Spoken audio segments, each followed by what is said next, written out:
किसान साथियों, गेहूं के अंदर हम पहले यूरिया के साथ कई प्रकार के खाद जैसे सल्फर, जिंक, जाइम आदि का प्रयोग करते हैं। आज की इस वीडियो में हम चर्चा करेंगे कि क्या ये खाद वाकई में हमारे गेहूं की फसल के अंदर कार्य करते भी हैं या नहीं करते।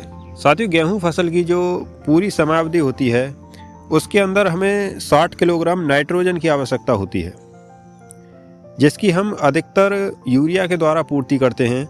कुछ हमें डीएपी या एनपीके जो हम बुवाई में प्रयोग करते हैं उससे नाइट्रोजन मिल जाती है। हालांकि जो अगैती बुवाई वाली नई वैरायटी हैं जो 25 अक्टूबर से जिनकी बुवाई शुरू होती है और लगभग 5 नवंबर तक जिनकी बुवाई होती है, उनके अंदर नाइट्रोजन की मात्रा की जो ज़रूरत है वो 90 किलोग्राम प्रति एकड़ यूनिवर्सिटियों के द्वारा बताई गई है।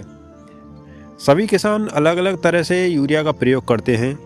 जैसे कुछ किसान भाई सिंचाई करने से पहले यूरिया का प्रयोग कर देते हैं, वहीं कुछ किसान सिंचाई करने के बाद यूरिया का प्रयोग करते हैं। साथियों, जो सबसे बेहतरीन जो तरीका है वो सिंचाई करने के बाद ही हमें यूरिया का प्रयोग करना चाहिए, क्योंकि गेहूं की जो जड़ हैं 25 दिन के आसपास वो काफ़ी ऊपर होती हैं, काफ़ी छोटी होती हैं और सिंचाई से पहले यूरिया डालने पर वो पानी के साथ घुलकर ज़मीन में काफ़ी गहराई में चला जाता है, यानी कि लीच डाउन हो जाता है, जिसका हमारे गेहूं के फसल पर कोई ज़्यादा असर नहीं आएगा। जैसे आपने 45 किलोग्राम का एक बैग यूरिया का प्रयोग किया है, जहां उसका 35 से 40 किलोग्राम यूरिया हमारी फसल को मिलना था, अब वो 10 से 15 किलो ही हमारी फसल को मिल पाएगा। पूरा रिजल्ट हमें फसल में यूरिया का नहीं मिलेगा। सिंचाई के बाद हमें यूरिया का हमेशा प्रयोग करना चाहिए। साथियों, सल्फ़र आपको बुवाई के समय ही दानेदार वाली प्रयोग करनी चाहिए, उसके ज़्यादा बेहतर रिजल्ट रहते हैं। तो हमें बुवाई के समय ही 90% वाली बेंटोनाइट सल्फ़र जो दाल की तरह होती है देखने में, उसका प्रयोग करना चाहिए। गेहूं की फसल दलहन या तिलहन फसल नहीं है जिसके लिए सल्फ़र की इतनी ज़्यादा आवश्यकता हो, लेकिन फिर भी कुछ ऐसी चीज़ हैं जैसे प्रोटीन निर्माण या कुछ एसिड्स के निर्माण में सल्फ़र की आवश्यकता गेहूं के अंदर भी होती है। तो हमें सल्फ़र का प्रयोग तो अपनी फसल के अंदर ज़रूर करना चाहिए।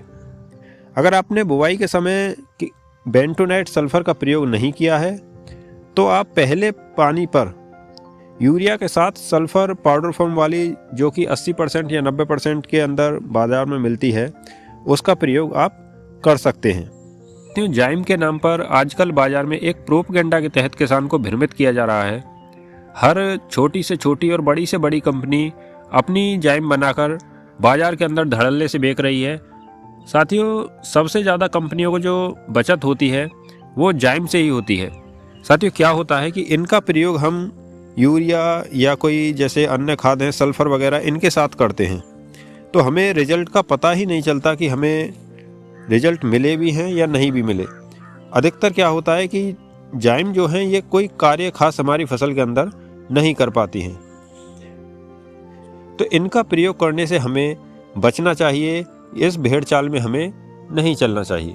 साथियों, गेहूं की जो फुटाव करने की अपनी जो क्षमता है उससे ज़्यादा वो फुटाव नहीं करती है। अगर फॉस्फोरस, नाइट्रोजन, पोटास इन सब तत्वों का आपने संतुलित मात्रा में प्रयोग किया है तो जाइम को प्रयोग करने की कोई भी ज़रूरत नहीं होगी।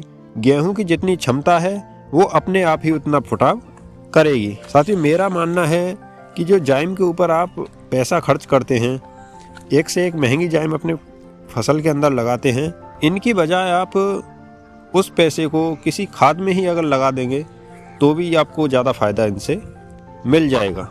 किसान साथियों, आज की वीडियो में बस इतना ही। मिलते हैं एक नई वीडियो में, तब तक के लिए धन्यवाद।